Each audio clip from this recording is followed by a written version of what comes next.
drama Unraveling after hearing that there's not going to be any Broadway until May. Oh my God. But in the meantime, I am happy to say that we have Miriam Kulick here talking about Sunday Conversations of Family Gathering Part 2 called Unraveling. So take it away. Tell us about this. Tell us about Part 1, which we missed. Yes. And you can see it. Okay, wonderful. I'll do a little backstory. Well, just so you know, this is the one of the beauties of COVID is that Zoom is here. So I am more of an actor than a writer and an acting teacher, but what it allowed me to do is tap into my creativity, going back to my writing again. And so what I did was this is it's a family story, and it takes place on Zoom. So the family, it's like what we're doing right now. So it's very much a fact of life. We talk about topical issues, but it's really it's a dramedy. It's a lot of family drama that is going on in the relationships with one another. So Part 2, I'll just say it's called Unraveling. The first one is called In Knots, because it's basically about a complex and dynamic family that's dealing with, in Part 2, love, loss, and letting go. And like I said, it is a dramedy. And a quick backstory in Part 1, there are 3 characters. I'm writing it and I'm also performing it. And because of COVID, the family is dispersed amongst, the United States. So no one would normally get together on a Sunday, but now we have this actual Sunday conversation in the afternoon. So Part 1 deals with I'm very close with my brother Sam. My name is Francie, the character. And we have that sparring, verbal banter, fun, love relationship between the two of us. But his wife died a year ago, Camille. And so he's dealing with getting over the loss, especially with COVID. And he has an estrangement with his daughter, who he feels is keeping his grandchild away from him, because they both had a different take on how to deal with their mom's death. And so I'm the facilitator in Part 1 to bring my niece and my brother together, because that was the dying mom's wish. And I talk about my daughter in it. And then now in Part 2, now she's introduced. So now we add new characters, and there's 4 characters in it now. So I talk about my daughter in Part 1, but now she's a living, breathing character. Her name is Vanessa in Part 2. And she's married, she's moving to France, and they're adopting a baby from Mexico. I don't want to give too much away. Everyone has their own story. There's a lot of pandemonium, there's laughter, there's tears, and Part 1 was really successful. And it's an episodic adventure. So there's going to be a Part 2, a Part 3, maybe a Part 4. But when live theater comes back, we have to believe that it will be a full 2-act play. Like Part 1 will be everyone in their cubicles with their computer of what it's like living in their Zoom world. Then the doorbell rings, so to speak. And Part 2, Act 2 is the family reunion and all the other extraneous figures that are related to it. And before you will ask me maybe anything else, what's really important with this is that it's donation-based, which is optional. There's a talk back at the end, but I give 50% of all proceeds to what I feel is a worthy organization. So Part 1 went to Poor People's Campaign. And this time around, because of the election coming up, I wanted to do something now. I wanted to do it about fair elections. So I'm doing fairelectionscenter.org. They get 50% of all proceeds. The rest is distributed evenly with the cast and crew. Do we have to know episode 1 to enjoy episode 2? No, that's a good question. You do not. You do not, because there's enough that's sort of talked about again in Part 2 to go, oh, I understand what happened. So you can see them separate of one another. It doesn't. You don't need Part 1 to do Part 2.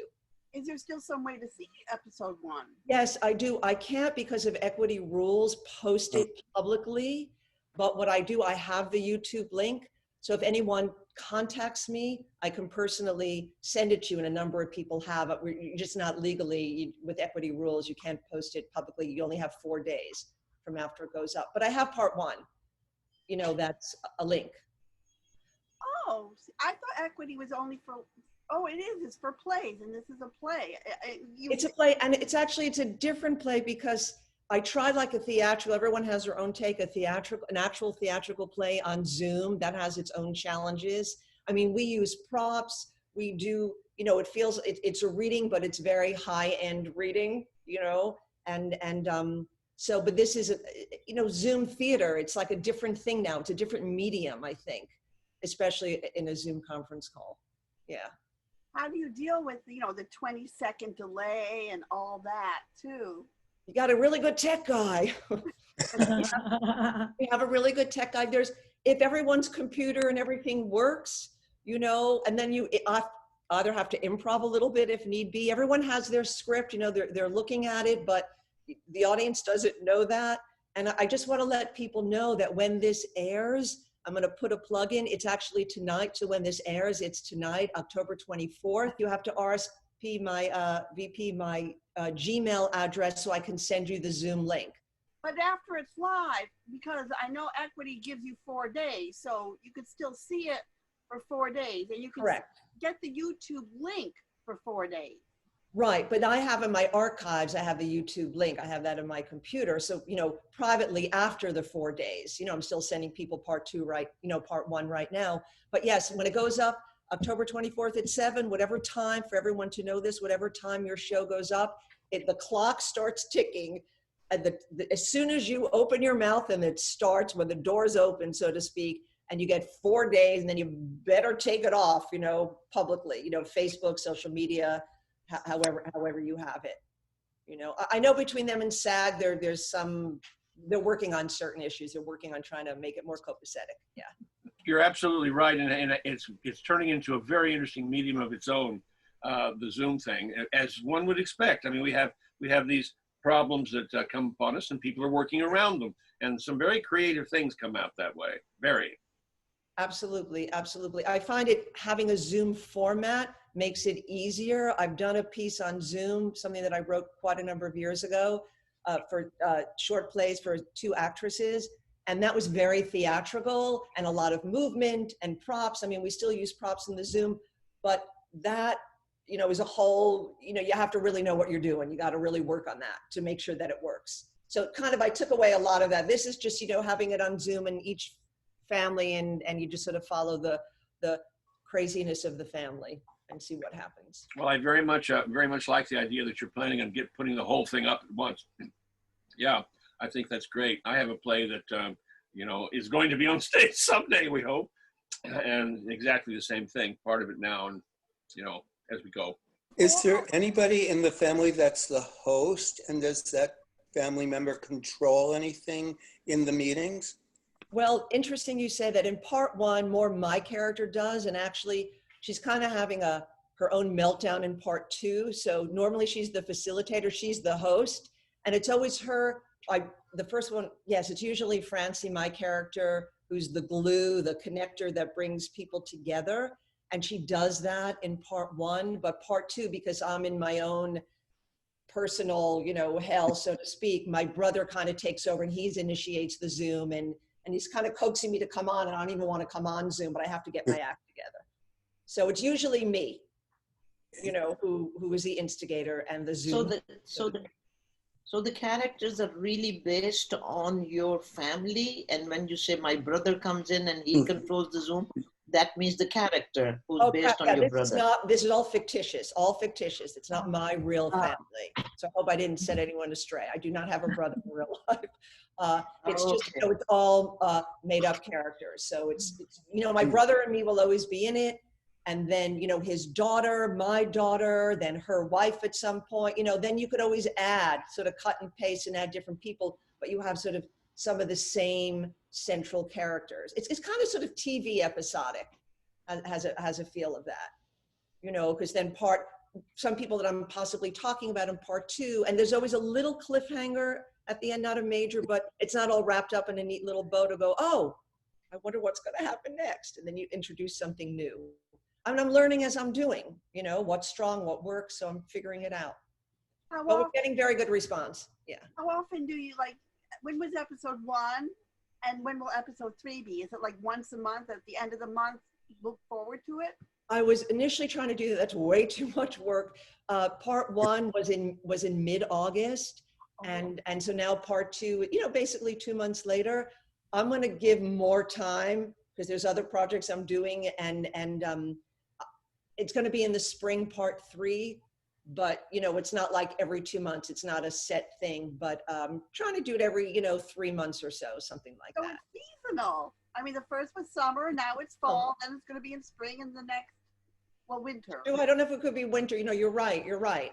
Because actually the premise of our excuse of getting on is that last year it's a Zoom picnic, the fall autumnal foliage fall picnic that our family always has in person, but because of COVID, we can't. So we're doing it on Zoom. We're sort of reenacting it on Zoom, but that's just the cover. There's so much other, you know, stuff that goes on, but that's kind of the reason why we're getting together. And it's nice. It shows there's still a connection, even if it has to be done with Zoom. It's the best thing you could do, especially because this family is all separate.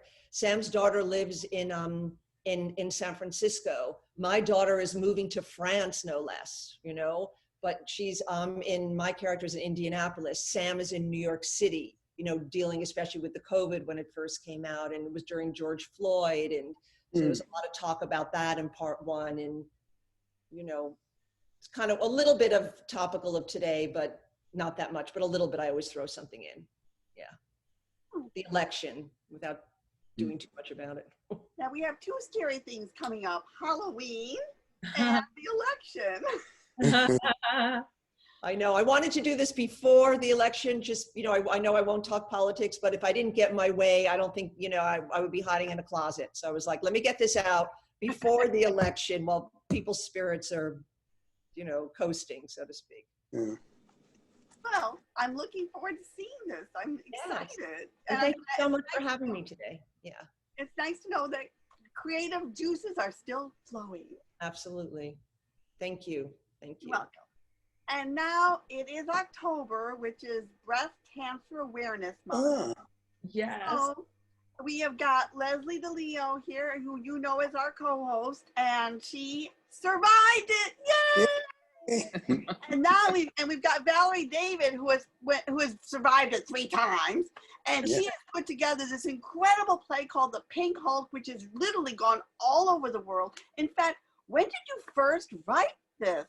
I wrote this, and I noticed Leslie and I, it's no accident we're wearing pink today.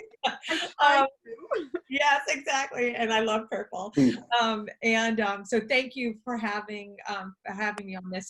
I had non-Hodgkin's lymphoma, and then 15 years later, I was diagnosed with stage 2 breast cancer, and I finished treatment in 2015. And then I started writing the Pink Hulk that same year, and in a little over 5 months, it went from page to stage.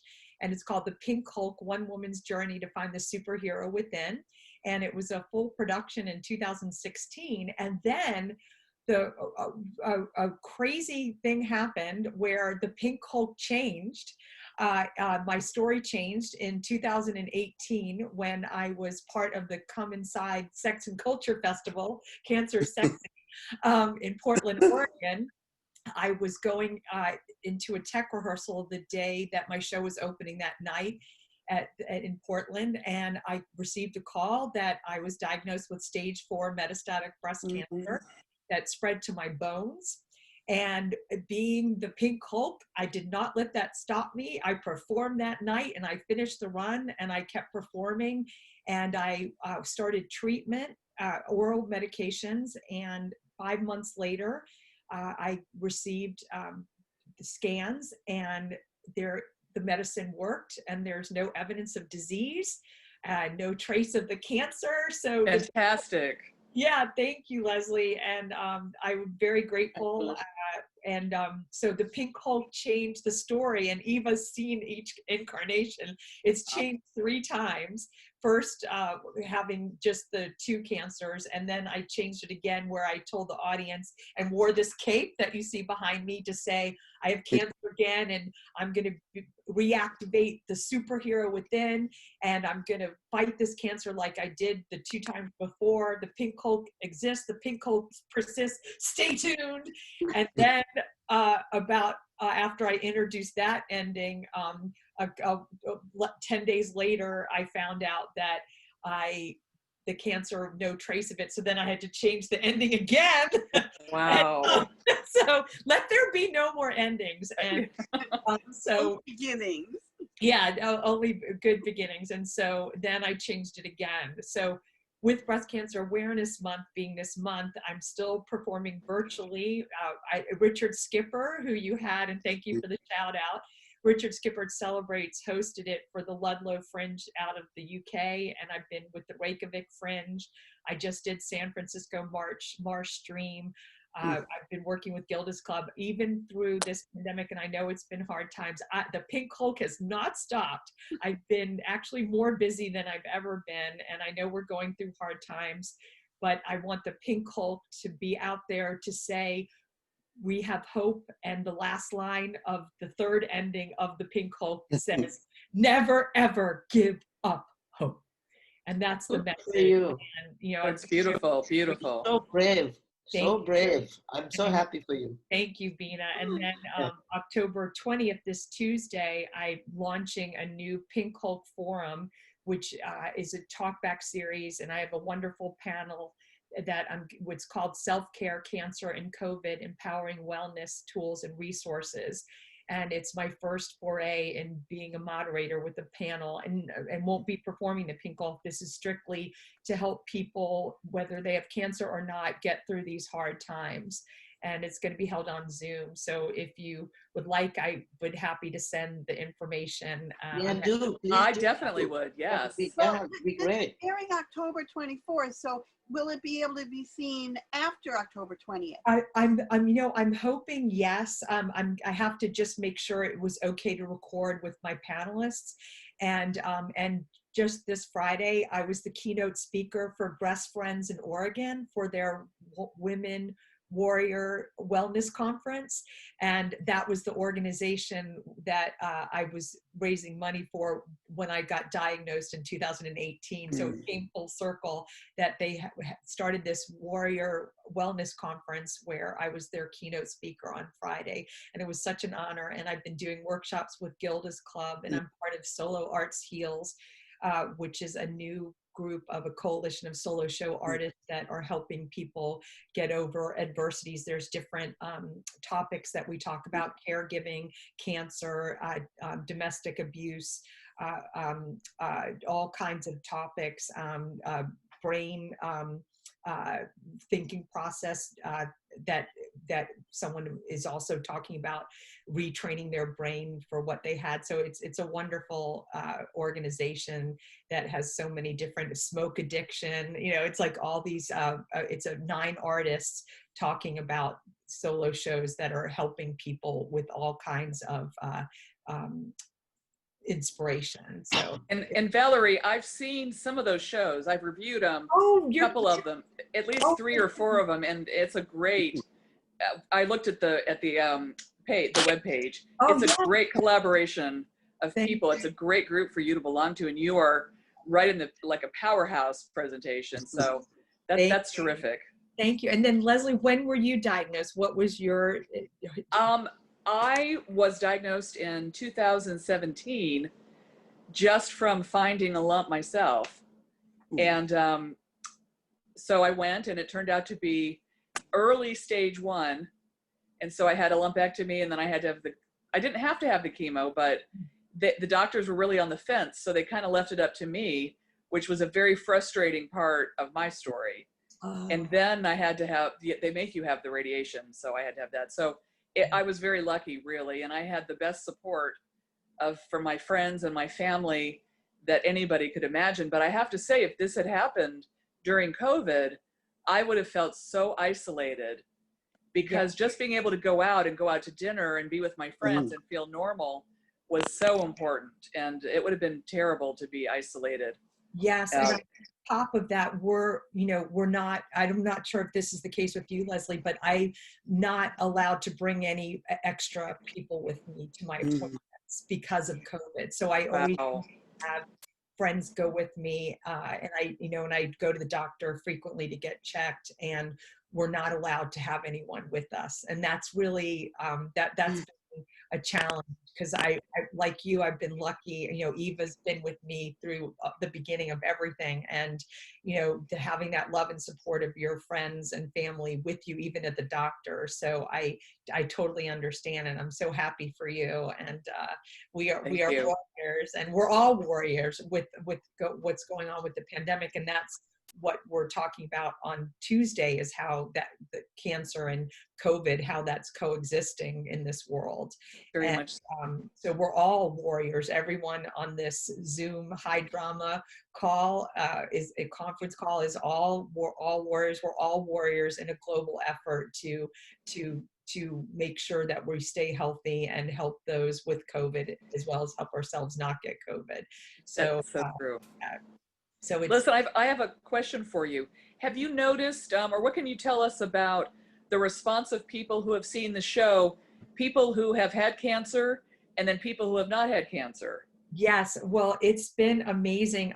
Every time I do the show, it's been very inspirational, and I get gifts from people in the audience that I end up using in the show. I was in Sweden, and this woman after the show said, my cousin has cancer and I'm so inspired, please take these sunglasses. And I simulate Aruba at the beginning of the trip. So these are my now Aruba sunglasses. And Wonderful. then Russell Deasy, after a show at the New York, in New York after a festival, gave me this globe, and I don't know why he even had it with him. I don't know if he carries it around, but I love Russell, and he gave me this globe and said, you have to do this show all over the world. So Wow. Thank you for your question. The response has been so positive, and not just with people with cancer. A lady with MS said that, you know, I simulate a bike marathon, and she said, you know, after I saw your show and you completed a 40-mile bike marathon 2 months after you finished all your treatment, it inspired me to want to bike again. And then people said, you know, the story of the Pink Hulk was also living life on your terms. So I had 2 people quit their jobs. Yeah. You know what? You're living life on your terms. I'm going to live life on my terms. And so it's been the most incredible journey. And I'm so grateful to the audiences. And it's not like, oh, I'm the Pink Hulk and I bequeath this and this is all, you know, it's a reciprocal relationship where I get so much out of the audience and they inspire me so much. Oh, wonderful. Yeah, so thank you. Yeah, but I'm so happy for you, and you know, and we're, you know, 2017 is not that long ago, so I know that you know, it's you know, it's always, you know, it's going to be part of our lives, but that's where we say, you know what, this happened to us, and we're not going to let it stop us. We're not going to feel sorry for ourselves. We're out there to help people and be examples of saying, you know, I'm not going to let cancer stop me to do anything. And that's a perfect message. Yeah.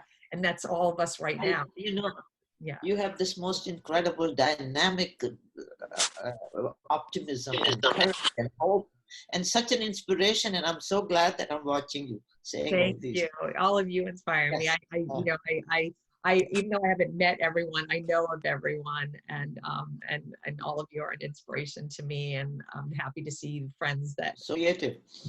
And it's just so nice to know that both of you are healthy and strong, and may it continue that way. Thank you. And you're a great inspiration for others, you know, when they're going through a hard time. So. Yeah. So if you want to go to pinkhulkplay.com, that'll give you my schedule, and if people out there, you know, want to keep in touch with me, pinkhulkplay@gmail.com. Valerie, if you'll, I believe you have my email address. If you'll send me some written information, we will add it to the show, and so it will be over you while you're speaking. People can get hold of you if they'd like. Thank you, and it's an honor to be in everyone's company. So thank you so much. It's so nice to know that instead of cancer working you are working cancer. Yes. And now, Leslie, you're seeing something October 24th and 25th. There's some play going on. That's right. That's right. On October 23rd, 24th, and 25th, Tasha Partey's A 5-Mile Radius is going to be on.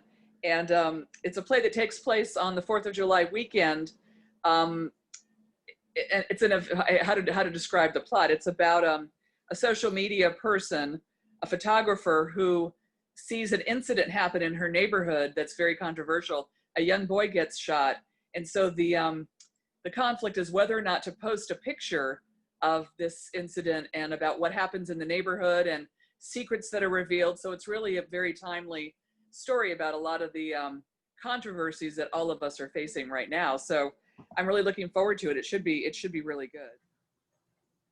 Hello, everyone. This is Jay Michaels, and this is Indie in 60 on High Drama.